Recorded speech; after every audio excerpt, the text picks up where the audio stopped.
Hello students, today we will start new chapter which is nutrition in living organism, animals and man. It is chapter 2 of class 7. Okay, so let's start. First two pages we have already discussed, but one thing is here to discuss, which is what should we consider when we start our study with the animal nutrition. These are basically three steps or three things which we need to consider. What are these? First, it is what is the food habit or food requirement of that animal. Means in animal nutrition, basically there are three steps which we need to consider at the time of study of this chapter. Okay, so what is the first thing? Food habit or food requirement. It means what they need, what is the requirement of any animal. Okay, like it is grass or flesh or something else, we have to consider it. Then the second, how they are taking this food, means mode of intake. Okay, and then the next is last, which is what is the result of this, means how they utilize this food, utilization of food. Okay, so what are these three? You can see the picture. First, food habit or food requirement, then second, mode of intake of food, and the third it is utilization in the body, how the animal use it. These are the basically three things which we need to consider in animal nutrition. Okay, now next is holozoic nutrition. Before this, there are some different topics which I have already discussed, like mode of nutrition, parasitic, saprotropic. In my previous videos I had covered everything. Okay, now come to the holozoic nutrition. Holozoic nutrition, it is a nutrition which is like animal. Okay, example amoeba, human being. So what is the difference in this holozoic nutrition? I am saying human being and amoeba, animal. Like what is the main steps? Actually, what is this? Actually, it is the mode of nutrition which involve basically 5 steps. What are these steps? Ingestion, digestion, absorption, assimilation, and egestion. Okay, so 5 steps. Clear? Egestion, digestion, absorption, assimilation, and digestion. Egestion. So next, let us see what is this ingestion. Ingestion means taking in. Okay, taking in a food.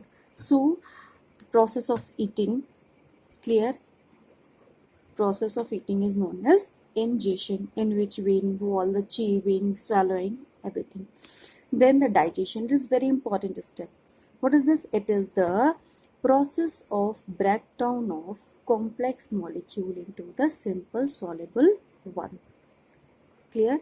Means complex से simple में टूटना क्या कहलाता है? Digestion कहलाता है. But it is a stepwise process, it is a control process. ठीक है, और कंट्रोल कैसे है? With the help of enzyme. So this digestion takes place with the help of chemical which is known as enzyme. Okay, तो दूसरा step, दूसरा keyword आपको क्या मिला डाइजेशन के बाद? एंजाइम. और तीसरी बहुत इंपॉर्टेंट प्रोसेस और important point is that digestion start from और बकल कैविटी. बकल कैविटी से शुरू होता है और कहाँ पे फिनिश होता है? स्मॉल इंटेस्टाइन में. Okay, clear? Then come to the assimilation, absorption. जो भी फूड डाइजेस्ट हुआ है इसको ब्लड में पहुंचना है, और ये एब्जॉर्प्शन का बेसिकली काम कौन करता है? Small intestine. स्मॉल इंटेस्टाइन में विलाई लाइक स्ट्रक्चर्स होते हैं जो कि सरफेस एरिया बढ़ाते हैं. हम ये थोड़ा सा आगे चल के भी पढ़ेंगे. तो वो एब्जॉर्प्शन में हेल्प करते हैं, और वो एब्जॉर्ब फूड जो होता है, digested food, it will go to the blood and to whole body. Then the next is assimilation. Assimilation का मतलब क्या है? जो कुछ भी फूड डाइजेस्टेड एब्जॉर्ब किया उसका यूज़ करना.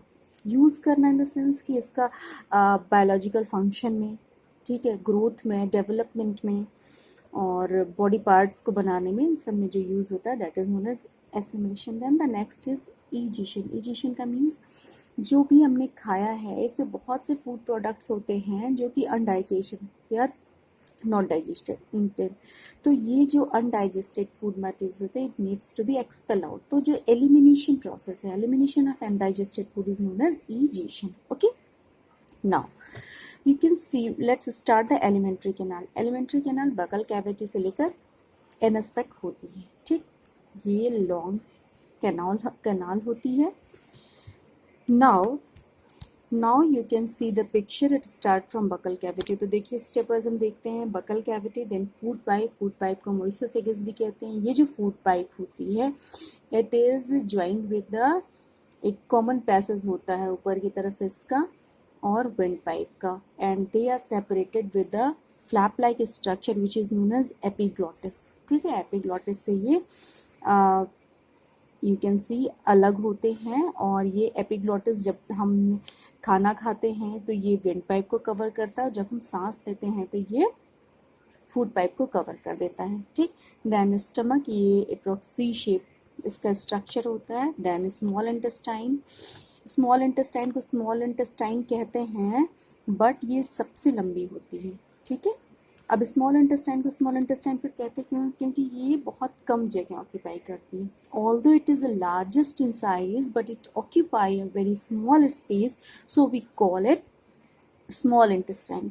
Then the large intestine, you can see it is very, comparatively it is small in size but it cover large area, and it is having three part, ascending, then horizontal and then descending, ठीक है। एक ऊपर की तरफ जाती है, फिर एक horizontal पाइप है, और फिर उसके बाद वो नीचे की तरफ एनस से मिल जाते हैं, डिसेंडिंग पार्ट, ठीक है। फिर rectum and then anus, clear. Then come to the digestive system. Digestive system जितना मैंने बताया उसके अलावा कुछ ग्लैंड्स भी होती हैं जो कि डाइजेशन में हेल्प करती हैं। तो ये alimentary canal and some glands, ये सब एक साथ मिलकर के हमारा क्या बनाती है, डाइजेस्टिव सिस्टम, जो कि किस में हेल्प करते हैं, डाइजेशन में हेल्प करते हैं, ठीक। So now let's start with the mouth और buccal cavity. Buccal cavity, you can see the picture. Buccal cavity में आप टंग देख रहे हैं, साइड में आगे की तरह लिप होता है, और ऊपर नीचे आपके टीथ होते हैं। टीथ का बहुत इंपॉर्टेंट पार्ट है, और टंग भी हम लोग डिस्कस करेंगे। और इसके अलावा जो होते हैं सब बाउंड्री बनाते हैं, ठीक है, खाने को बाहर निकलने से कंट्रोल करते हैं। Now you can see the picture of teeth. Teeth आपके चार तरीके के होते हैं, incisor, canine, premolar, molar. But before that you see आपका दांत बहुत चमकदार है, बहुत अच्छा है, बहुत मजबूत है। क्यों? क्योंकि इसके ऊपर इनेमल की कवरिंग है, and this enamel is the hardest substance present in the human body, okay. और आपके जो दांत हैं ह्यूमन बीइंग में, ये 2 बार निकलते हैं, ठीक।